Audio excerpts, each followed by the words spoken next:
Salut les gars, j'espère que vous allez bien. Donc, t'es venu pour partager encore de la connaissance qui est hyper important. Déjà, pour commencer, je vais vous partager sur mon trade hier, et ce sont des trades très importants, c'est-à-dire 4 trades. Et qu'est-ce qui m'a permis de me dire trade non? C'est-à-dire, de me définir de factorisation du marché.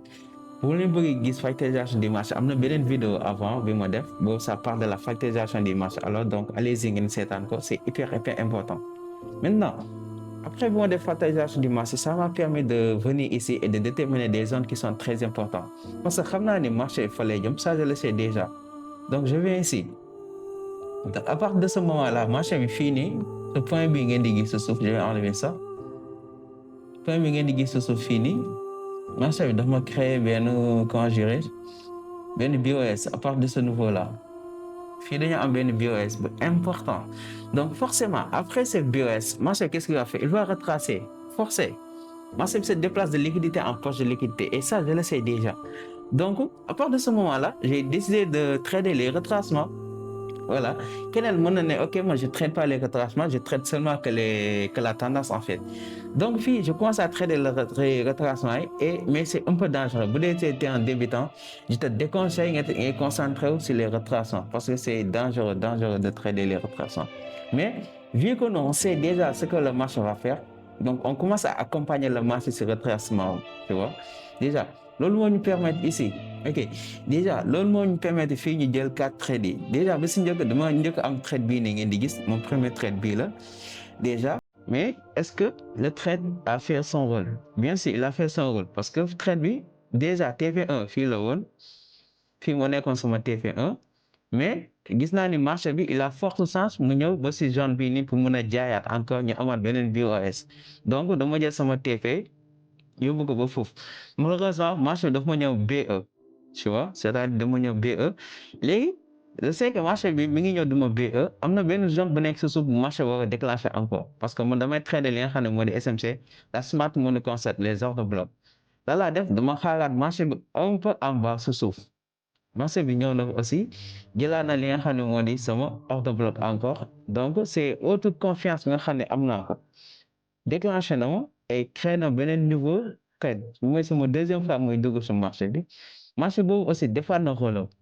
voilà dem na ñëw na jël liquidité bi nga xam ne moom laa soxla mu jël mais je lui dis que je vais laisser le trade couler parce que déjà il faut savoir observer tu vois en tant que trader il faut nga mën observer xam fan mooy marché di dem parce que forcément xam naa ni marché bi lii mooy rôle lii la war a def donc forcément je le sais déjà xam naa lu marché war a def donc à partir de ce moment-là gis naa ni marché bi créé ay liquidité des liquidités yi nga xam ne marché bi war na ko mën a ñëw jël liquidité bu si njëkk mooy bii moo gën a kaw si marché bi loolu liquidité la en fait marché bi qu'est-ce qu'il a fait il est retourné encore déclenché encore une autre position bi nga xam ne je l'ai repéré mais sama troisième position de la si benn kii ni mouvement bi mooy sama nekk sama troisième position encore j'ai pris un trade marché bi aussi dem na jël liquidité bi nga xam ne soxla naa ko avec l'annonce économie dem na jël ko ba pare redescendre encore ce qui met lu ma daloon si les deux premiers trades ñëw na ma dalaat na ma si troisième trade par contre troisième position bii nii j'ai pas pu le prendre parce que je me dis que peut-être marché bi du ñëw jaune boobu noonu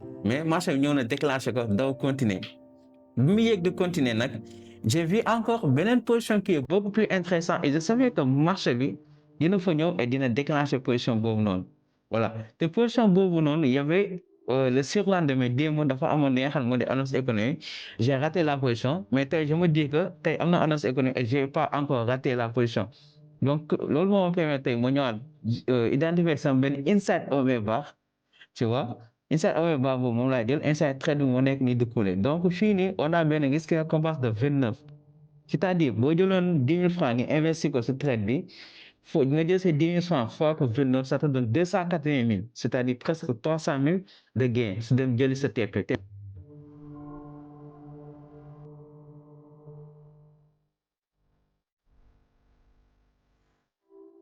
marché bi dina dem jëli sama TP donc c'était ça les gars pour aujourd'hui xam naa peut-être vidéo yi du bëri Voilà, ça va pas être long la vidéo. Mais juste pour vous dire que le trading smart money concept, c'est quelque chose qui est hyper intéressant. Et je vous dis de vous concentrer. Maintenant, je vais partager une vidéo bi nga xam ne moom moo ma permettre ma jël position bii nii bi nga xam ne moo di dox parce que yeneen nii j'ai pas pu enregistrer la position mais bii jot na enregistrer la position déjà. C'est hyper important. Si vous voulez plus de vidéos, abonnez parce qu'il y a d'autres vidéos qui vont venir et qui vont être très intéressantes. Donc abonnez, ngeen bàyyi benn commentaire ngeen xool ban stratégie ngeen bëgg ma développer ko ma développer aussi voilà et ñu joxe rendez-vous bi ba beneen yoon incha allah merci.